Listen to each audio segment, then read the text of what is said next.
Hey, hello everyone, welcome to Bangla Tech চ্যানেলের নতুন ভিডিওতে আপনাকে স্বাগতম।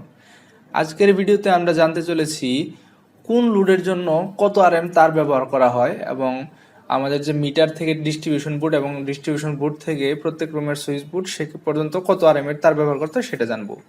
তো আমরা প্রথমেই জেনে নিব যে আমাদের যে মিটার থেকে ডিস্ট্রিবিউশন বোর্ড পর্যন্ত যে তারটা লাগে সেটা কত আরএম এর নিতে হবে। দেখেন আমরা মিটার থেকে ডিস্ট্রিবিউশন বোর্ড বা মেইন সুইচ পর্যন্ত যে তারটা যায় সেটার লোড ভেদে 4 আরএম, 4.5 বা 6 আরএম পর্যন্ত হতে পারে। আমাদের কত লোড সেটা হিসাব করে আমরা এটা বের করে নেব কারেন্টের মানটা, ঠিক আছে। তো সাধারণত আমরা 4 বা 4.5 আরএম এর ইউজ করে থাকি গ্রামের বাড়িতে, সেটা 3-4টা রুম হোক সমস্যা নেই, কভার করতে পারবে। আর মেন সুইচ বা মেন সার্কিট ব্রেকার থেকে যে ডিস্ট্রিবিউশন বা সাব ডিস্ট্রিবিউশন বোর্ড, যে প্রত্যেক রুমের আলাদা সার্কিট ব্রেকার, সেগুলোর যে তারের সাইজটা হবে সেটা আমরা মিনিমাম 4 আরএম এর নিব। হ্যাঁ, 4 আরএম এর নিচে নিলেও চলে, তো আমরা সেফটির জন্য 4 আরএম নিব। তো এরপরে দেখেন এই সার্কিট ব্রেকারগুলো থেকে যে আমাদের প্রত্যেকটা রুমের সুইচ বোর্ড পর্যন্ত যে তারটা যাবে সেই তারের সাইজ হবে 2.5 আরএম, ঠিক আছে, 2.5 আরএম। এবং এই সুইচ বোর্ড থেকে প্রত্যেকটা লোডে কি পরিমাণ বা কি মাপের তার যাবে সেটা আমরা জানবো একটু ভিন্নভাবে। শুরুতে আমরা দেখে নিব যে কি কি ধরনের লোড হয়। আমরা সাধারণত লোড দুই ধরনের হয়, একটা হচ্ছে লাইট লোড আর একটা হচ্ছে আমার পাওয়ার লোড। প্রথমেতে আমরা একটু জেনে নিব যে কত আরএম এর তার মূলত কত এম্পিয়ার কারেন্ট নেয়। দেখেন এটা জেনে নিয়ে আমরা তারপরে যাব যে কত আরএম এর তার ব্যবহার করব কোন লোডের ক্ষেত্রে। দেখেন এখানে 1 আরএম, 1.5, 2.5, 4, 6, 10 আরএম পর্যন্ত তার সাইজ দেওয়া আছে এবং এখানে কিছু এম্পিয়ার রেটিং দেওয়া আছে। প্রথমটা আছে ইন সারফেস, অর্থাৎ আমরা যদি তারকে সারফেস ওয়ারিং করি, সারফেস কন্ডুইট যেটাকে বলা, অর্থাৎ দেয়ালের বাইরে বা খোলা পরিবেশে যেটা করি, তাহলে দেখেন এখানে কারেন্টের রেটিংগুলো একটু বেশি, অর্থাৎ যে কারেন্টটা নিবে। কিন্তু এটা যদি কন্ডুইট বা পাইপের ভিতরে দিয়ে আপনি যদি ওয়ারিং করেন বা দেয়াল কেটে যেটা কনসিল কন্ডুইট ওয়ারিং সেটা করেন, সেই ক্ষেত্রে কিন্তু কারেন্টটা কম পাওয়া যাবে, কারেন্ট রেটিংটা। দেখেন এখানে 1 আরএম তার আপনার সারফেসে হচ্ছে 16 এম্পিয়ার পর্যন্ত রেটিং, আর হচ্ছে আমার যদি আমরা কন্ডুইট ওয়ারিং করি সেক্ষেত্রে 13 এম্পিয়ার আমার লোড নিতে পারবে। এরকম প্রত্যেকটার এম্পিয়ার ক্যাপাসিটি এখানে দেওয়া আছে, আপনারা দেখে নেন, ঠিক আছে। তো দেখেন আমরা এখন প্রথমে যাব লাইট এবং ফ্যান। লাইট এবং ফ্যান আমরা জানি তো, একটা লাইট সাধারণত যদি বড় সাইজের ইউজ করি আমরা সেক্ষেত্রে 30 ওয়াটের থেকে এখন বেশি লাগে না এলইডি লাইটগুলো, বা 40 ওয়াট যদি আমরা টিউব লাইট ইউজ করি। এরপরে ফ্যান আছে আমার 80 থেকে 100 ওয়াট, আমরা সর্বোচ্চটা ধরে নেব 80-85 এরকম হয়। 100 ওয়াট ধরে যদি হিসাব করি সেক্ষেত্রে আমার 0.5 এম্পিয়ারের মতো আসবে। কিন্তু আমার দেখেন 1 আরএম এর একটা তার নেয় প্রায় 13 এম্পিয়ার যদি কন্ডুইট ওয়ারিং করি আমরা সাধারণত, তাহলে দেখেন অনেক বেশি কারেন্ট নেই। কিন্তু আমরা সেফটির জন্য বা হচ্ছে রুলস অনুযায়ী আমরা এখানে তার ব্যবহার করব হচ্ছে 1 আরএম, অর্থাৎ 1 আরএম এর তার ব্যবহার করো। আপনি চাইলে এখানে 0.75 আরএম বা আরই তার যেগুলো সেটাও ইউজ করতে পারেন, কোনো সমস্যা নেই, তাতেও আপনার লোড আরামসে চলে যাবে।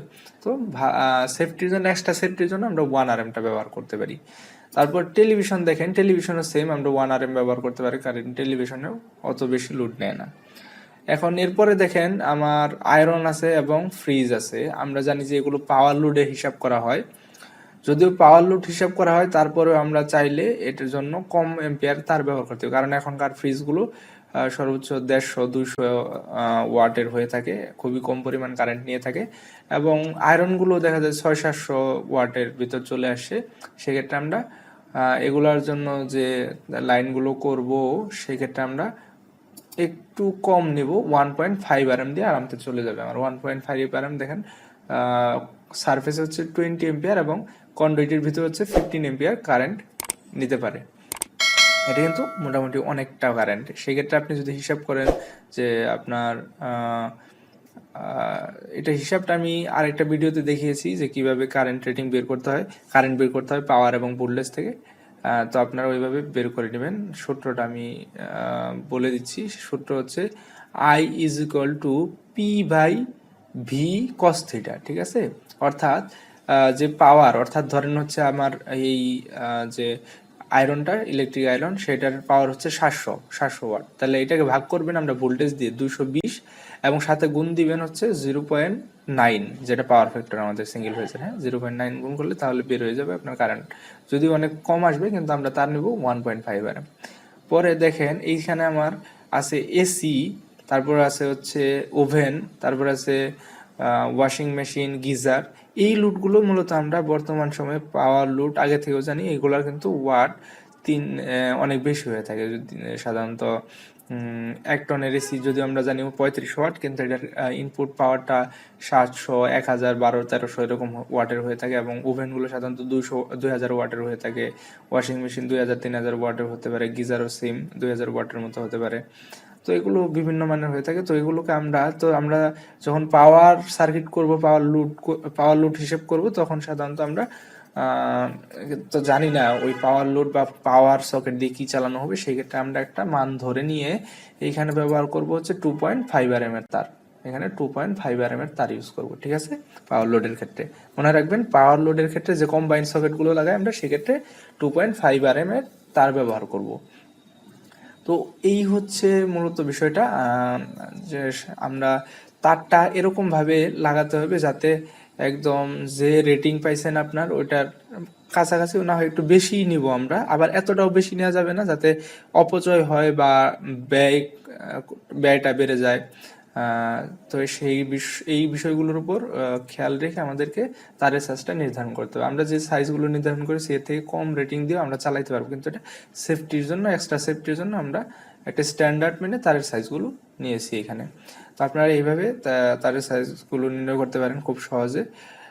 তো সকলকে ধন্যবাদ, আশা করি ভিডিওটি ভালো লেগেছে। আর যদি ভালো লেগে থাকে অবশ্যই সাবস্ক্রাইব করবেন, আর যারা সাবস্ক্রাইব অলরেডি করেছেন তাদেরকে অসংখ্য অসংখ্য ধন্যবাদ। পরবর্তীতে নতুন কোনো টপিক নিয়ে আপনাদের সাথে সাক্ষাৎ হবে। সে পর্যন্ত সকলে ভালো থাকবেন, সুস্থ থাকবেন। আসসালামু আলাইকুম।